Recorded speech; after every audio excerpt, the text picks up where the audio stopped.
we're here at the second day of the Congress, the EACD and the IAACD, very long name. And I'm here with Emma, Dr. Petra, right? And Henriette. So we're going to be talking, I'm going to be interviewing them about a topic that they already presented on this morning on frame running.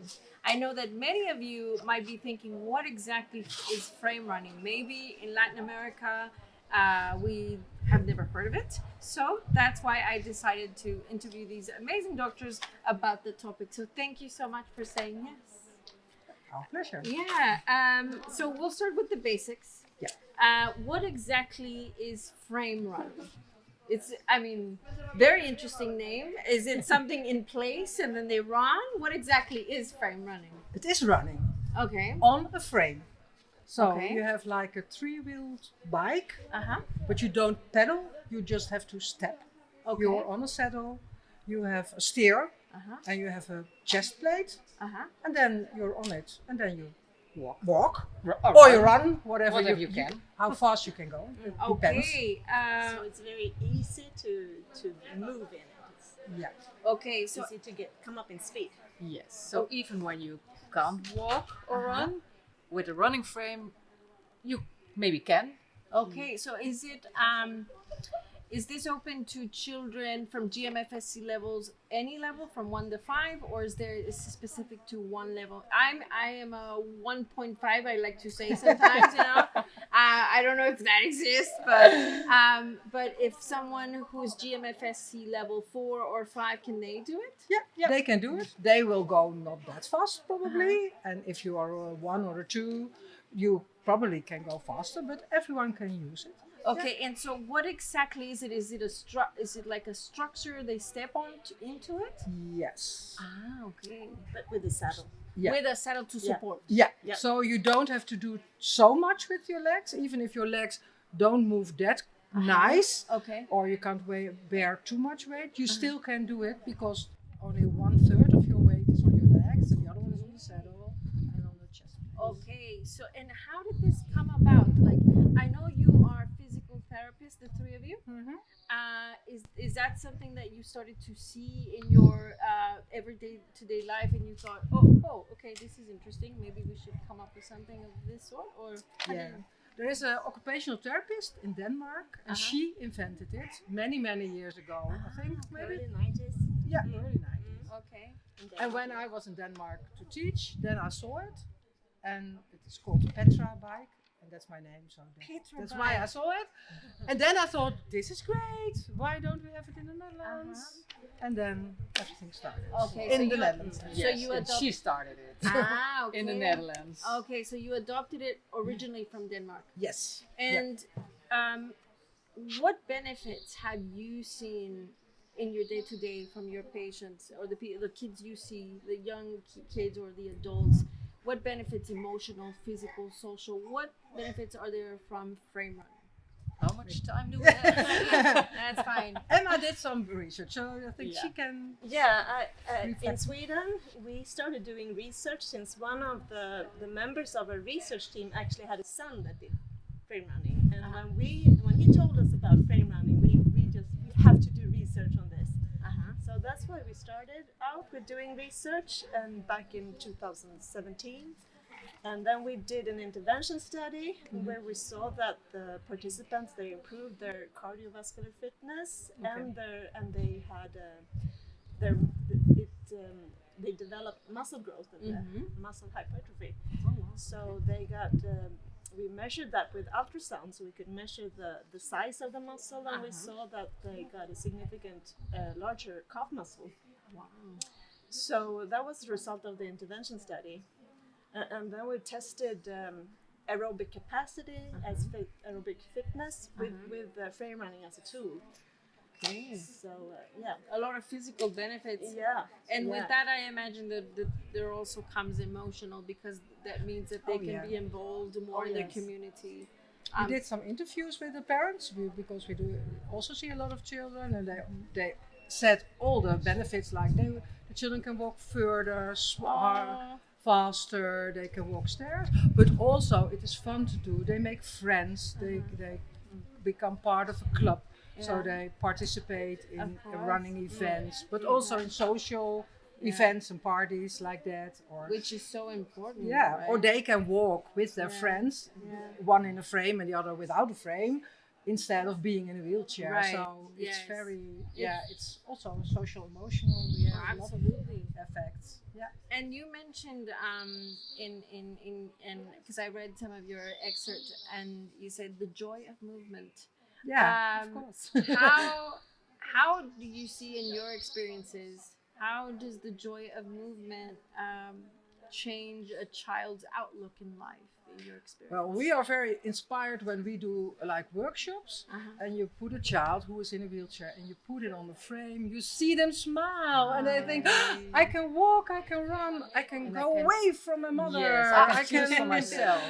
Oh yeah, so it's very easy to see. They're so happy, and you also in the toddler group, they all wanted to do it. And We have a project now where we introduce frame running to small kids like 2 years old, and they love it. And we also see that they develop gross motor skills that we think they do like so they improve with so That's amazing. Yeah. So there's so much benefit to just putting a child in a position of like a standing position, and it doesn't require a lot of strength, for example. That's amazing. And in fact, when you train, you get more strength. We all see them improve very much, also in muscle strength and vascular fitness.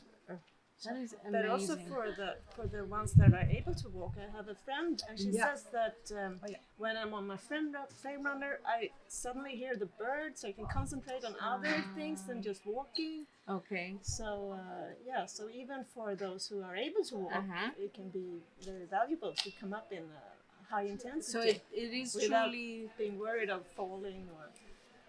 It is truly a very inclusive activity, Yeah. right, for all levels, which is wonderful, right? Because sometimes we see that certain things can only be done for children who are GMFSC level 1 and 2, but then 3 and 5 are like, well, so how do we?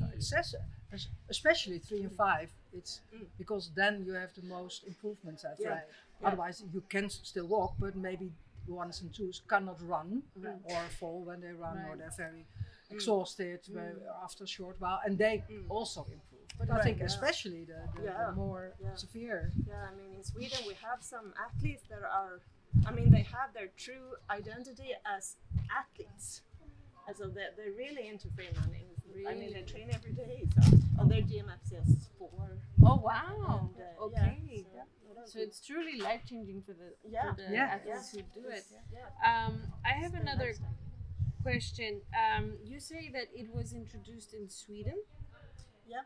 So what are the biggest, as it was introduced in Sweden, what are the biggest lessons that you have learned so far from it being introduced to Sweden, from Denmark, and then the Netherlands, and now Sweden? What do you think have you learned the most? In Sweden, it's all started out. They had a funding, so they could make a project to start developing clubs, and I wasn't really involved in that process. But that project made frame running spread. So now we have around 20-25 clubs in Sweden. So in Sweden, it's driven by sports club. Ah, okay. And I am a researcher, so I collaborate with the sport club for doing research. Okay. But as in all leisure activity and sport, you need to have engaged parents and coaches, and you have to keep it up. And that was something we talked about this morning, how to do that, because that's a challenge. I mean, to get a frame and how to store them and all those practical issues that you have to solve. So that was a huge part of our presentation this morning. The challenges that it presents. Yes, but the goal is that everyone would have a frame runner. Wow. I think that's like a human right to be able to run. Yes. Yeah, for adults as well as kids. I mean that is like something we all wish, right? Yeah. And actually my next question is to that. How can someone start frame running in their own community, especially if they're starting from scratch? You know, a lot of doctors, clinicians, physical therapists listen and watch this podcast from Latin America. And as you know, sometimes the resources are not always there. And so you all have to be very creative with what you have. How would you advise any doctor who's in a place or in a country that does not have as much resources? How would you recommend that they start frame running from scratch? I should say we started with one frame. Oh, So we bought one frame, we went to the special schools, we teach the physiotherapists how to use it and how to adjust it, and we said, please try. And they tried it out, and so they got enthusiastic, and the parents saw what it brought to their children, and then everybody got enthusiastic, and then they tried to get funding, and there are always somewhere rich people, so you just need to find them. funding. So you, especially for children in the Netherlands, we found funding like the Lions and the Rotaries and all those kinds to buy one or two of those frames, Okay. and then you make the next step. Okay. So I should advise physiotherapists to try to get one and try it out. Okay. And the parents are very important, because if the parents want it, then I think Then it's it more. happens.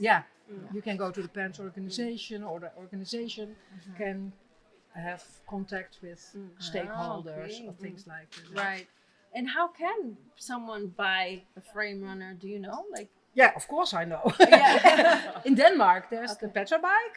There's a company who sells okay. them. But in Sweden, they invited a new one, the Wisp. And I know in the USA, they have the Ruts. And in Poland, so there are many. Now there are many more factories. So if someone is listening and they see this interview, which they will, they could put like frame runner in Google. Probably. Yeah. Or Or email us. Petra Petra bike. bike is a start. Wisp is a start. Okay. Rut is a start. Or just email info@framerunning.nl and then Okay. I'll answer it. And I'll put that in the show notes, so don't Oh, worry. good. So for parents or therapists or in schools that are listening, what is the first step to start with the frame runner? The ultimate first step. To buy one. Buy one. And buy put one child on it. And Okay. then everything will. Unfold. Yes. Okay. Right. Well, thank you so much for doing this short interview. I hope you've enjoyed it. I loved your enthusiasm, your joy. Thank you so much for saying yes to me. Thank you so much. I would probably buy the Petra bike. Okay. I'll buy the Petra bike, sponsored by Petra bike.